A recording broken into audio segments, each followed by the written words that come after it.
가정에서 잡초를 뽑아보셨습니까? 이 잡초를 뽑을 때에 가장 중요한 것이 무엇이냐 하면 무엇이죠? 뿌리까지 뽑아내야 된다입니다. 이 잡초를 뽑는데 대충 이게 건성으로 이렇게 다 뽑아내거나 아니면 잘라버리면 어떻게 됩니까? 금방 자라요. 이 잡초라는 것이 얼마나 생명력이 대단한지 조금만 뿌리가 남겨지면 금방 다 덮어버립니다.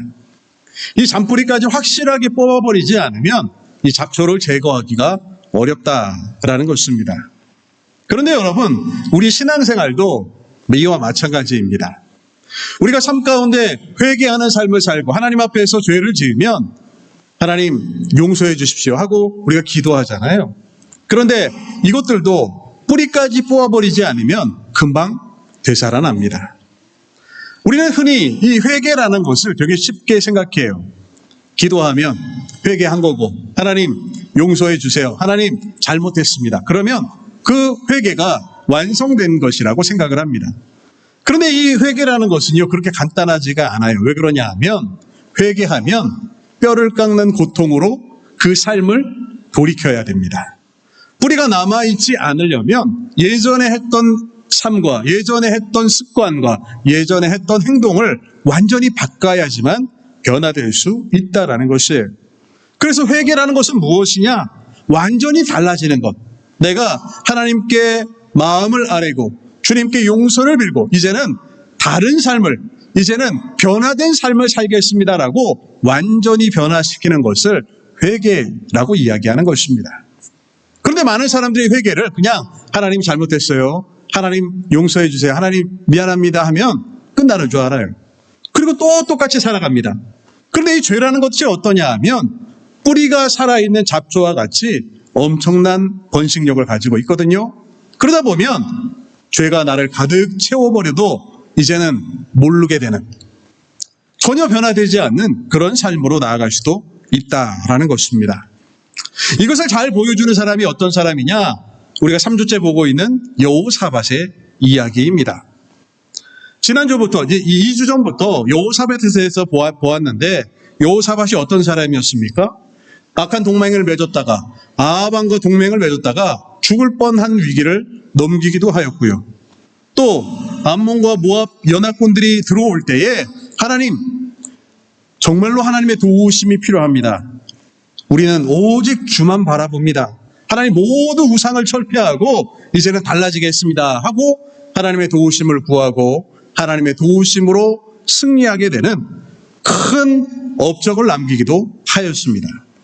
그런데 문제는 무엇이냐 하면 이 여호사밧은 오늘의 제목과 같이 절반의 순종, 분명히 좋은 왕이었고 믿음으로 살아가는 것 같은데 꼭 어느 한 부분에 문제가 생기고 꼭 어느 한 부분이 하나님의 뜻과는 어긋나는 삶을 살아왔던 사람이다라고 볼 수밖에 없다라는 것입니다. 여러분, 지난주의 말씀의 제목이 무엇이었습니까? 오직 주만 바라보나이다. 이 엄청난 신앙의 고백이 여호사밧 왕에게 나타났을 때에 온 백성들이 함께 모여서 하나님의 도우심을 구하며 우리 온 유다 민족이 오직 주만 바라보나이다 라는 엄청난 신앙 고백을 하였습니다. 보통 이쯤 되면, 그리고 하나님의 도우심을 경험하게 되면 어떻게 됩니까? 이제 은혜로 말씀으로 잘 살았다 하고 끝나야 되잖아요. 여러분, 우리 인생도 그렇지 않습니까? 우리가 주님을 알지 못했을 때에 범죄하며 넘어졌을지라도 오직 주만 바라보나이다 믿음으로 고백하고 믿음으로 삶을 살아가면 이 이후에는 뭐가 남아야 돼요? 누구누구 권사는, 누구누구 장로는, 누구누구 집사는 평생 주님과 함께 동행하며 잘 살았더라 로 끝나야 돼요. 그렇죠. 그러면 하나님 보시기에도 너무나도 아름다운 삶이고요, 주님 만났을 때에도 잘했다 칭찬받는 삶을 살아갈 수가 있을 것이다 라는 것이에요. 그런데 여호사밧은 그렇게 하지 못했습니다. 삶 가운데에서 치명적인 결점이 있었고 치명적인 그 타협의 씨앗들을 남겨두었습니다. 모든 것들은 하나님의 은혜로 살아야 돼. 그런데 요것만큼은 내가 좀 양보해야지. 요것만큼은 좀 이해해줘야지. 백성들이 원하는데 요것만큼은 좀 해줘야지 했던 사람이 여호사밧이었다라는 것입니다. 오늘 말씀을 통하여서 이 여호사밧이 가지고 있었던 치명적인 문제, 이 절반의 순종의 모습을 살펴보려고 합니다. 그리고 이것을 통하여서 그 아들 때에 갔을 때는 얼만큼 큰 아픔이 있었는지, 이 멸문지화에 가까운 큰 어려움이 있었는지를 살펴보려고 합니다. 사랑하는 성도 여러분, 우리가 인생을 살아갈 때에 절반의 순종, 믿음대로 살아가는 것 같은데 뭔가 좀 부족한 그런 모습으로 살아가면 절대로 안 된다 라는 것을 오늘 말씀을 통하여 배워야 합니다. 자, 이 말씀을 통하여서 절반의 순종이 아니라 온전한 순종, 하나님께만 순종, 우리 마음을 다하여서 순종, 그리함을 통하여서 하나님의 은혜 가운데 승리하는 삶을 살아가시는 우리 성도님들이 되시기를 간절히 바랍니다. 자, 여호사밧이 인생을 통하여서 이 남겨둔 안 좋은 씨앗들이 있습니다. 첫 번째는 무엇이냐 하면 오늘 본문에 보니까 철거하지 않은 산당이 있었다, 이렇게 말씀하고 있습니다. 오늘 보면 32절과 33절에 보면 여호사밧의 일생을 총평하는데 그의 치명적인 문제 한 가지가 있음을 말씀합니다. 32절 말씀에 여호사밧이 그의 아버지 아사의 길로 행하여 돌이켜 떠나지 아니하고 여호와 보시기에 정직하게 행하였으나 라고 말씀합니다. 여러분 32절을 보면 어떻습니까? 여호사밧이 믿음의 삶을 잘 살았다라고 말씀하고 있어요.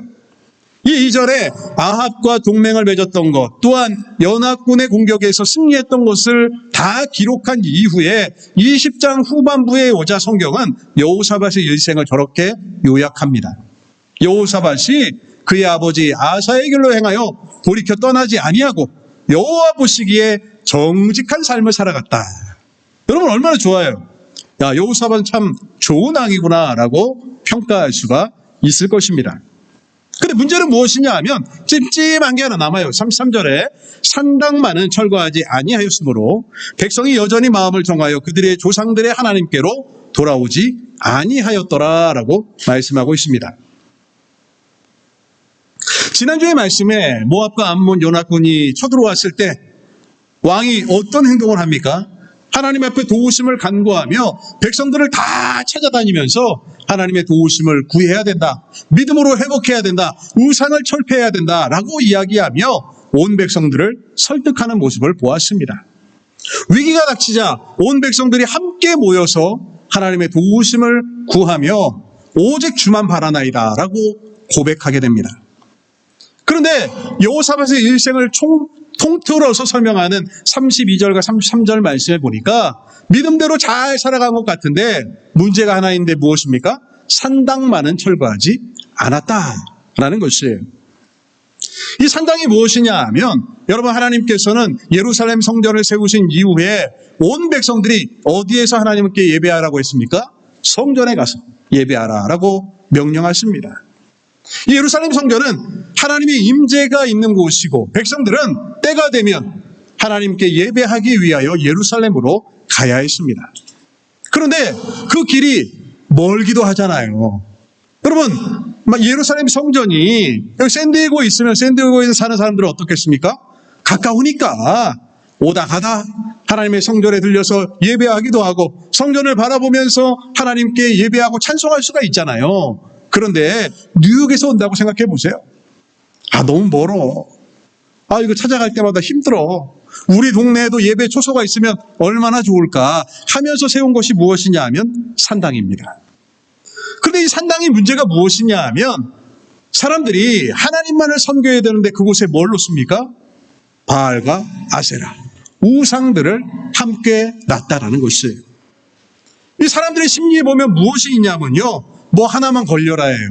이 신 저 신 잡신을 섬기다 보면 자, 농사할 때는 농사의 신이 걸려라, 바다에 나갈 때는 바다의 신이 걸려라, 이런 마음으로 신을 섬기는 자들이 많다라는 것이죠. 성공을 원할 때는 성공의 신, 대학에 들어갈 때는 대학의 신, 뭐 이런 것들이 있으면 사람들은 만족하며 살아간다라는 것이죠. 무서운 혼합주의가 가득한 상징이 무엇이냐? 산당이에요. 하나님이 가장 싫어하시는 것, 절대로 용서하지 않는 것이 이스라엘 백성들이 산당을 세우는 것이다 라는 것을 이 말씀을 통해 알 수가 있습니다. 그런데요, 여호사밧 왕이 어떻게 합니까? 산당만은 철거하지 아니하였어요. 왜 그렇겠습니까? 백성들이 아우성치는 것이죠. 왕이시여, 너무 힘들어요. 우리가 바쁘고 힘든데 예루살렘까지 언제 갑니까? 때에 따라서는 산당에서도 예배할 수 있어야 되죠. 좀 봐주세요. 어떻습니까?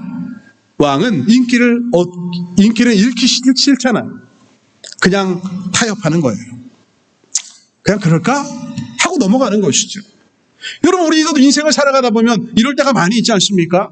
하나님의 말씀에는 분명히 말씀대로 살기 위하여, 타협하지 않기 위하여 여러 가지 명령을 주시는데 적당히 타협하고 눈 한번 감고 그냥 넘겨버리면 아무 문제 없을 것처럼 살아가는 것들이 얼마나 많냐라는 것이에요. 그게 무엇입니까? 산당인 것입니다. 하나님은 이 산당을 가장 싫어하셨습니다. 그런데요, 왕은 그냥 그럴 수도 있지 라고 넘겨버린 것이죠.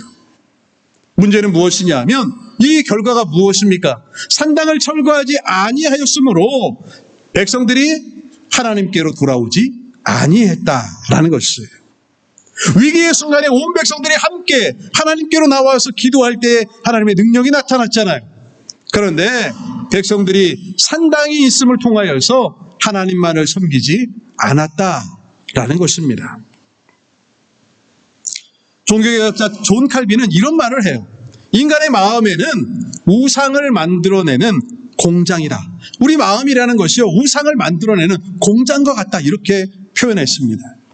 하나님만을 잘 섬기라고 이야기하는데 때에 따라서는 이것도 섬기고 저것도 섬기고 그런다라는 것이에요. 전에도 제가 말씀드렸죠. 한국에 사는 크리스찬들은 점을 보는 사람들이 그렇게 많습니다. 미국 퓨 리서치, 미국에서 왜 조사를 하는지 모르겠어요. 근데 하여튼 미국에서 한국 사람들에 관한 조사를 했는데 크리스찬 중에 지난 1년 중에 1년 안에 점을 본 사람이 30%라고 이야기해요. 여러분, TV만 틀면 젊은 사람들이 어디 갑니까? 점 보러 가요. 타로를 보고 뭐를 하고 온갖 점을 보러 다닙니다. 이게 TV만 틀면 그 늘 나오는 이야기예요. 한국 TV 여러분 가끔 보시면 어떻습니까? 점 보러 가는 이야기들이 너무 많이 나와요. 더 놀라운 것은 무엇이냐 하면 이 젊은 사람들이 10대, 20대, 30대가 될 사람들이 점을 더 많이 본다는 거예요. 좀 이상하죠? 제가 젊었을 때, 제가 어렸을 때는 그렇지 않았던 것 같아요. 젊은 사람들은 그런 거 안 하고 나이 드신 분들이 그런 거 하지, 이런 거였잖아요. 근데 요즘은 젊은 사람들이 더 많이 한다고 해요. 같은 조사에 보면 젊은 사람들 10대, 30대 사이에 점을 본 적이 있다라고 이야기하는 사람들이 46% 정도입니다. 그 젊은이들의 절반이 점 보러 간 적이 있다라는 거예요. 이해가 되지 않는 것입니다. 그런데 이것이 사람들에게 가득하다라는 것이에요. 열왕기상 18장 21절에 뭐라고 이야기합니까? 엘리야가 모든 백성에게 가까이 나와 이르되 너희가 어느 때까지 둘 사이에서 머뭇머뭇하려느냐? 여호와가 만일 하나님이면 그를 따르고 바알이 만일 하나님이면 그를 따를지니라 하니 백성이 말 한마디도 대답하지 아니하느니라. 여러분, 엘리야가 어떤 사람입니까? 여호사밧 왕이 남쪽 유다를 다스릴 때에 북쪽 이스라엘의 왕이 아합이잖아요. 그 아합 시대에 활동하던 선지자가 엘리야입니다.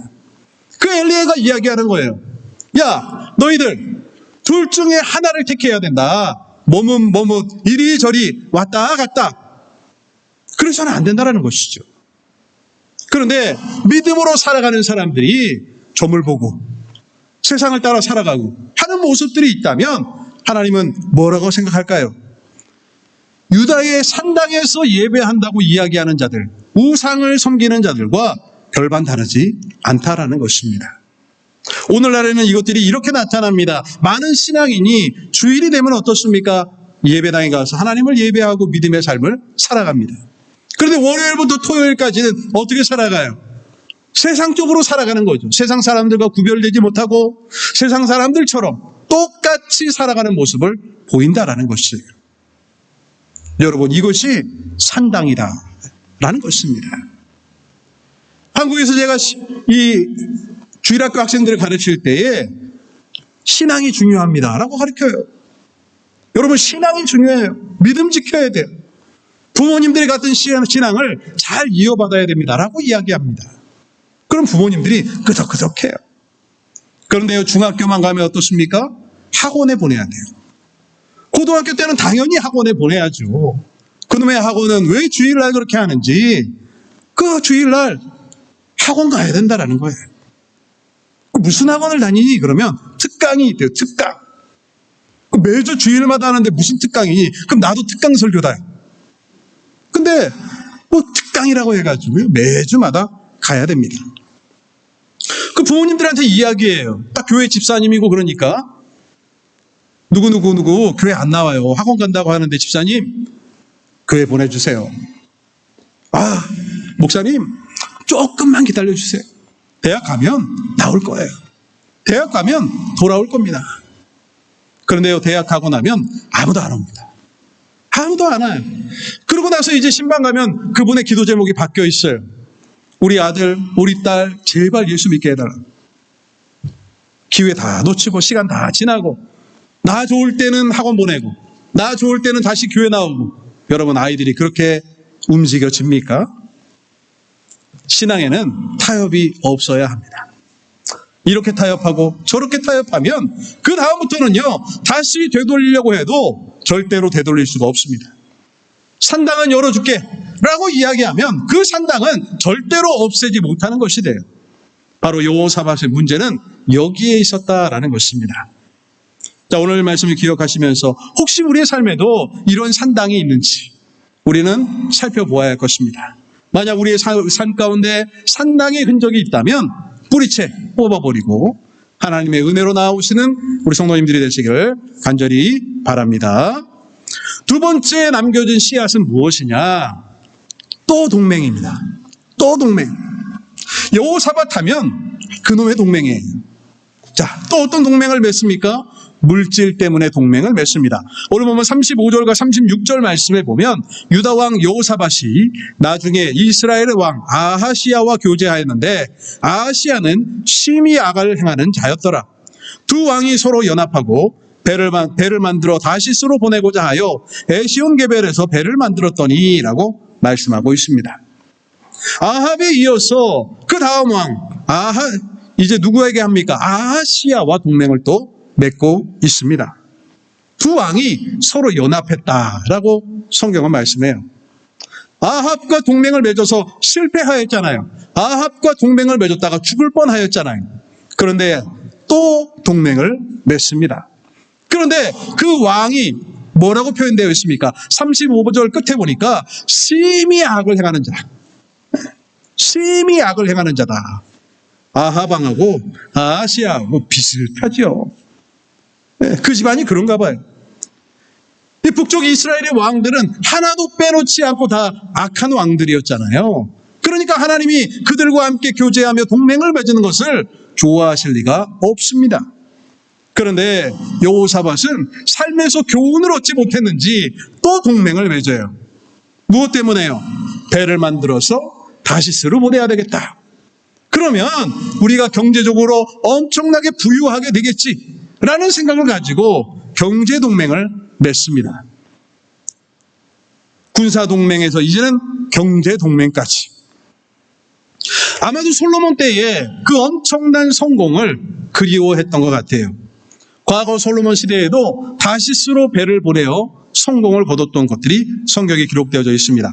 열왕기상 9장 26절에서 28절 말씀에 보면 솔로몬 왕이 에돔 땅 홍해 물가의 엘로 근처 에시온 게벨에서 배들을 지은지라 히람이 자기 종 곧 바다에 익숙한 사공들을 솔로몬의 종과 함께 그 배로 보내매 그들이 오빌에 이르러 거기서 금 420달란트를 얻고 솔로몬 왕에게로 가져왔더라라고 말씀하고 있습니다. 아마도 여호사밧은 이 솔로몬의 성공을 본받고 싶었던 것 같아요. 그래서 에시온게벨에서 배를 또 짓습니다. 어려움 당하고 하나님의 도우심을 구할 때에는 오직 주만 바라보나이다 라고 하면서 좀 괜찮아지고 평화로워지면 어떻습니까?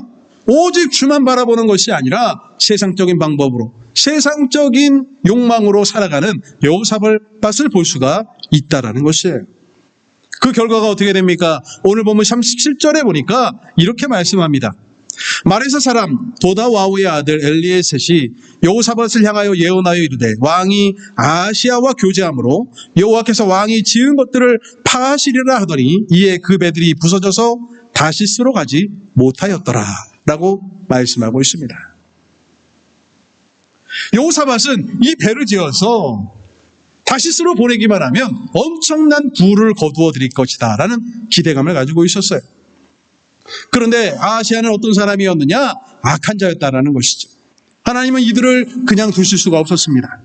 그 배들을 부숴버리십니다. 여호사밧은 깜짝 놀랐을 거예요. 여러분, 이런 삶을 살아가면 되겠습니까? 내가 실수하고 넘어질 때도 있기 마련이지요. 그러나 그때 하나님의 도우심을 구하고 주님께 회개하였으면 내 삶을 완전히 바꿔야 됩니다. 내 모습을 완전히 바꿔야 돼요. 하나님께로 향해야 돼요. 그런데 여호사밧은 그러하지 못했습니다. 위기가 되면 하나님을 찾고 그 위기를 이겨나가면 또 인간적인 방법을 찾고 이렇게 실패하며 교훈을 얻지 못하는 여호사밧의 모습을 볼 수가 있다라는 것입니다. 그래도 다행히 정신을 차리기는 합니다. 추후에 아시아가 또 이야기합니다. 배를 또 띄웁시다. 이제 배를 한 번 더 띄우죠. 그때 여호사밧은 거절합니다. 열왕기상 22장 49절 말씀에 보면 아합의 아들 아시아가 여호사밧에게 이르되 내 종으로 당신의 종과 함께 배에 가게 하라 하나 여호사밧이 허락하지 아니하였더라. 사랑하는 성도 여러분, 악한 동맹은 절대로 성공할 수가 없습니다. 여러분, 우리가 인생을 살아가면서 누군가와 동맹을 맺고 누군가의 도움을 구하고 누군가에게 도움을 주는 것은 매우 좋은 일입니다. 그런데 선한 사람과 믿음의 사람과 함께 해야 돼요. 믿지 않는 사람들과 세상적인 방법과 세상적인 욕심으로 동맹을 맺고 친구가 되고 하는 것은 하나님이 기뻐하시지 않는다라는 것입니다. 그런 동맹은 실패할 수밖에 없다라는 것이에요. 성도는 하나님을 의지해야 됩니다. 세상을 의지하고 사람을 의지하는 것이 아니라 어려움 당하면 하나님께 도우심을 구해야 되고 잘 되면 하나님께 감사해야 되고요. 오직 하나님과만 믿음의 삶을 살아가는 것, 이것이 바로 성도의 삶이다라는 것입니다. 자, 이 말씀을 기억하시면서 우리가 세상 가운데 살아갈지라도 세상에 우리의 마음을 주고 세상 사람들과 함께 살아갈지라도 또 세상의 마음을 빼앗기고 세상에 동맹을 맺으며 살아가면 우리도 실패할 수밖에 없습니다. 이 말씀 기억하시며 하나님만을 의지하며 살아가시는 우리 성도님들이 되시기를 간절히 바랍니다. 마지막 세 번째요. 치명적인 문제입니다. 여호사밧의 가장 큰 문제는 무엇이냐 하면 아달랴예요. 여러분, 아달랴가 누구입니까? 자, 첫 번째 나왔던 동맹의 결과가 누구냐 하면 아달랴입니다. 아달랴는 그 아들의 아내이죠. 그러니까 며느리입니다. 누구의 딸입니까? 아합의 딸이에요. 첫 번째 동맹회에서 여호사밧의 집에 온 것이 누구냐? 아달랴입니다. 며느리가 왔어요. 근데 그 며느리 때문에 온 집안이 풍비박산을 당하게 됩니다. 여러분, 지난번에도 제가 말씀드렸듯이 우리의 삶 가운데 문제가 무엇이냐 하면 잘못된 사람인데, 나쁜 사람인데 친하게 되면 문제가 생겨요. 친하면 뭐라 하기가 좀 그렇습니다. 친하면 좀 잘못해도 나랑 친하니까 하고 넘어갈 때가 많아요. 그런데 여러분, 심지어 가족이 되면 어떻겠습니까? 그러면 참 어려워져요. 가족이 돼버리면 뭐라 할 수가 없어집니다. 여호사밧이 살아서 끝끝내 청산하지 못했던 것이 누구냐 하면 바로 아달랴였습니다. 그런데 그가 죽고 나서 온 집안이 큰 문제에 봉착하게 되는데 그 원인이 뭐냐 하면 아달랴였습니다. 그 씨앗은 아까도 말씀드렸듯이 아합왕과 맺었던 동맹의 결과였습니다. 여호사밧이 살아서 통치할 때에는 아달랴가 큰 문제처럼 보이지는 않았습니다. 그런데요, 그가 죽게 되고 그 아들 여호람이 왕위를 이어받자 유다 왕국에는 끔찍한 문제들이 생기기 시작했습니다. 역대하 21장 4절과 6절 말씀에 보면, 먼저 4절 보면 여호람이 그의 아버지의 왕국을 다스리게 되어 세력을 얻은 후에 그의 모든 아우들과 이스라엘 방백들 중 몇 사람을 칼로 죽였더라라고 말씀하고 있습니다. 여호사밧은 그래도 하나님을 아는 자이잖아. 그런데 그 아들이었던 여호람이 왕이 되자 제일 먼저 한 일이 무엇이냐? 그의 형제들을 다 죽여버렸습니다. 그리고 아버지의 충신들을 죽였어요. 너무나 악한 자이죠. 그런데 이 악한 자가 이런 행동을 한 이유가 무엇이었냐? 성경은 이렇게 말씀합니다. 6절에 그가 이스라엘 왕들의 길로 행하여 아합의 집과 같이 하였으니 이는 아합의 딸이 그의 아내가 되었습니다. 그가 여호와 보시기에 악을 행하였으나 라고 말씀하고 있습니다. 자, 여러분, 남쪽 유다는 누구의 길을 따라가야 합니까? 다윗의 길을 따라가야 돼요. 여호사밧은 그 아버지 아사를 따라갔습니다. 그러면 여호람을 누구를 따라가야 돼요? 여호사밧을 따라가야죠. 그런데 여호람을 이야기하며 뭐라고 이야기합니까? 아합의 집과 같이 하였다. 여호람은 남쪽 유다의 왕인데 북쪽 이스라엘, 그것도 가장 악한 왕이었던 그 할아버지 아합의 길을 가고 있었다라는 것이에요. 근데 그 이유가 무엇이냐? 그는 아합의 딸이 그 아내가 되었습니다. 성경은 분명하게 말씀하고 있어요. 아합의 딸이 문제다. 아달랴 때문이다. 그렇다라는 것은 무엇입니까? 여호람이 아달랴와 결혼하여 생활할 때부터 그는 영적으로 이 아달랴에게 지배당하고 있었던 것입니다. 바알과 아세라를 들고 왔고요. 하나님을 섬기는 것이 아니라 우상을 섬기며 네가 왕위를 지키려면 네 형제들 다 죽여버려야 돼. 제일 먼저 해야 될 일이 숙청이야. 이런 것부터 배우기 시작한 것이죠. 아버지의 길과는 정반대의 길을 걷고 있는 것입니다. 그 결과 여호람은 어떻게 됩니까? 여호사밧의 소망이 무엇이겠어요? 여호람 왕이 선한 왕이 되어서 하나님을 잘 섬기고 백성들을 잘 이끄는 좋은 왕이 되기를 기대했겠죠. 그런데 여호람은 어떻게 됩니까? 역대하 21장 19절과 20절 말씀을 보면 여러 날 후 2년 만에 그의 창자가 그 병으로 말미암아 빠져나오매 그 심한 병으로 죽으니 백성이 그들의 조상들에게 분향한 것 같이 그에게 분향하지 아니하였으니 여호람이 32세에 즉위하고 예루살렘을 8년 동안 다스리다가 아끼는 자 없이 세상을 떠났으며 무리가 그를 다윗상에 장사하였으나 열왕의 묘실에는 두지 아니하였더라라고 말씀하고 있습니다. 여러분, 비참한 죽음을 맞이하게 됩니다. 32세의 젊은 나이에 왕이 되었는데 불과 8년밖에 다스리지 못하고 40세의 생을 마감하게 됩니다. 그런데 그 죽은 모습이 어떻습니까? 창자가 쏟아져 나와서 죽었다. 이렇게 표현하고 있어요. 저는 이 말씀을 보면서 가장 슬펐던 말이 20절에 나오는 아끼는 자가 하나도 없었다. 여러분, 우리가 인생을 살아가다 보면 어떻습니까? 나를 아끼는 사람들, 나를 알아주는 사람들, 날 이해하고 내가 힘들 때 용기를 주고 내가 고통받을 때 기도해주는 그런 사람들이 있다는 것이 너무 큰 기쁨이잖아요. 큰 위로잖아요. 그런데 여러분, 인생을 살아가며 삶을 마감했는데 인생 통틀어서 아끼는 사람이 한 명도 없었다. 너무 불행한 일 아니겠습니까? 그러면 뭐라고 하겠어요? 야, 여호람이 죽어서 너무 좁다. 그럴 거 아니겠어요? 내가 삶을 마감하고 내 삶이 끝나면 누군가는 나를 그리워하고 그래도 그분에게 많이 배웠고 참 좋은 사람이었다, 그립다라고 여겨져야 하는데 심지어 왕이었잖아요. 그런데 백성 중에 한 사람도 그를 그리워하는 사람도 없고 아끼는 사람도 없고 분양하는 사람도 없고 심지어 장사된 것처럼 곧도 열왕의 묘실에는 장사되지 못하는 불행한 인생을 살아갔던 사람이 누구냐? 여호람이었다라는 것이에요. 그런데 성경은 뭐라고 말씀합니까? 이는 아합의 딸이 그의 아내가 되었습니다. 여러분, 별것 아닌 것처럼 보일 수 있어요. 분명히 여호사밧이 동맹을 맺었을 때에 혼인 동맹을 맺은 것 자체가 문제라고 생각하지 않았을 것입니다.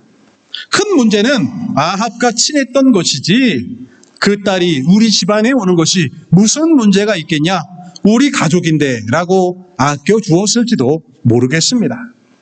그런데 여러분, 그 씨앗이 뿌려지자 어떻게 됩니까? 그 집안이 망하게 돼요. 가장 아끼는 아들이 불행하게 죽습니다. 뿐만 아니라 다른 모든 자녀들은 어떻게 됩니까? 그 아끼는 아들 여호람이 다 죽여버려요. 온 집안이 멸망하게 되었습니다. 무엇 때문에요? 악한 동맹과 그 씨앗이었던 아달랴 때문에 그리 되었다라는 것입니다. 여러분, 절반의 순종은 절대로 순종이 아닙니다. 하나님 앞에 믿음으로 살아가는 사람들은 온전히 주님만을 섬겨야 돼요. 이때에는 뭐 이렇게 좀 타협해도 되지, 이럴 때는 어쩔 수 없잖아, 우리가 살아가는 환경이 이러니까 라고 하면 결국 망하게 되어 있습니다. 그런데요, 감사한 것은 무엇입니까? 그때에도 하나님은 그들을 생각하신다라는 것입니다. 역대하 21장 7절 말씀에 보면 여호와께서 다윗의 집을 멸하기를 즐겨하지 아니하셨음은 이전에 다윗과 더불어 언약을 세우시고 또 다윗과 그의 자손에게 항상 등불을 주겠다고 말씀하셨더라 라고 말씀하고 있습니다. 무슨 말입니까? 다 망하는 것처럼 느껴지고 모두가 다 멸절되어서 이제는 다윗의 가문이 끊어지는 것처럼 보입니다. 그렇잖아요. 여호람이 죽고 그 동생들이 다 죽었으니까.